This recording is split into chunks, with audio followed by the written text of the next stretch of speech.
Hello and congratulations, Jay. Hi, Perry. Nice to meet you. Thank you very much. So I have a feeling this is probably going to be the thing that most are wondering about after seeing the movie. Does this really happen to people? How much truth is there in the operation that Marla's running?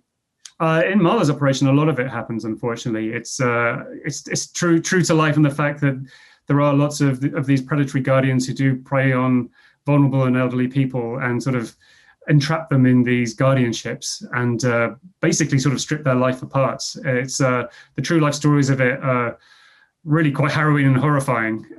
So unfortunately, yeah, it does happen.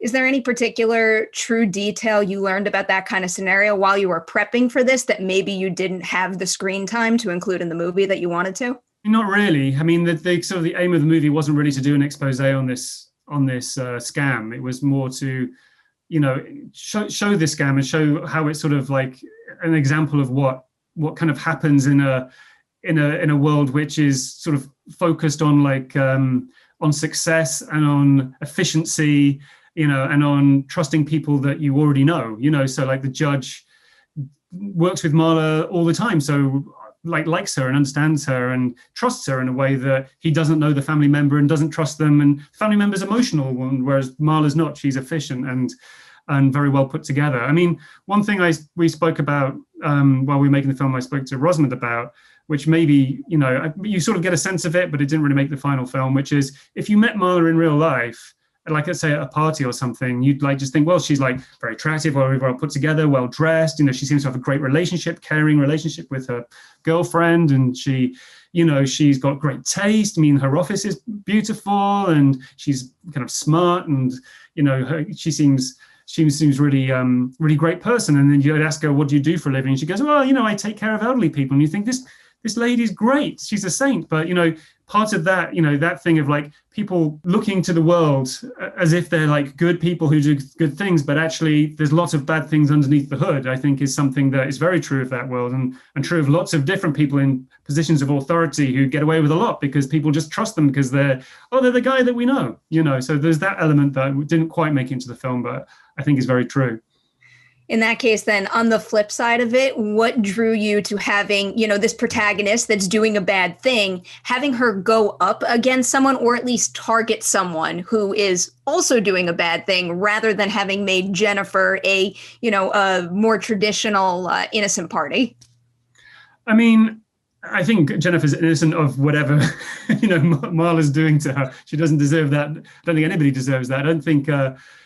whatever you've done in your life, you don't deserve bad things to happen to you kind of by a con person. But I think Marla's character and these characters in real life sort of struck me as being a little bit like gangsters. They come in and they steal something under false pretenses and then they sort of strip it for parts and then, pump all the money out of it as they can. When they've got assets, they use those assets and overcharge. And when they run out of those assets and they get put onto, sort of government money, they then just store them in like the worst care home. They sort of run through their money fast as possible and store them in the worst care home and just forget about them, just park them and then move on to the next one. And that felt almost like, a gangster's operation. And so the idea of taking somebody who's basically a legal gangster, because there's not really anything she's doing that's totally against the law. She's overcharging people, but she's sort of exposing loopholes in the law.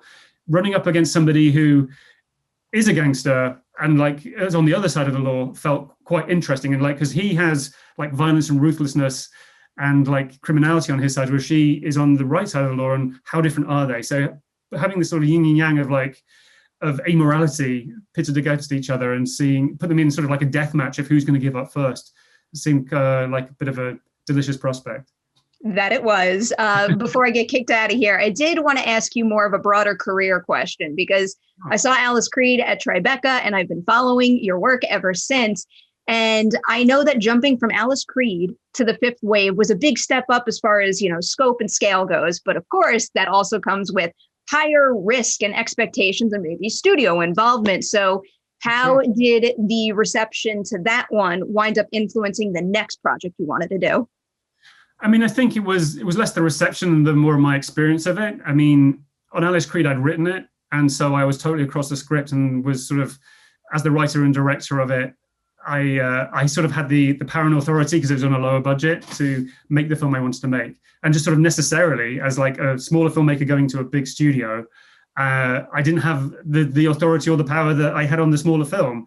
And, you know, that would happen to any filmmaker in any studio, I think, of a similar sort of jump up and similar sort of, you know, similar material that's going to be released in every cinema in the world, you know. So I think what I did is sort of solidifying in my head that the thing that I really like to do is to write the script and have like authority over the script, and then move forward and direct it. That way it feels like the same job to me, whereas I didn't have that same job on The Fifth Wave. So although I learned a huge amount from making The Fifth Wave, as you will do, is like going to like a big budget film school but getting paid for it, you know what I mean? And some brilliant actors I worked with, some brilliant people on the crew who I worked with. I think that I find it much more satisfying to have written and directed. So coming back and, like, you know, 10 years after Alice Creed to make I Care a Lot, it felt much more of, you know, familiar of like, you know, the material being more me. And I think that was more rewarding in the end. 10 years after, I still quite like when you write and direct a movie. So huge congratulations on this. I absolutely loved it. Thank you, Perry. Thank you.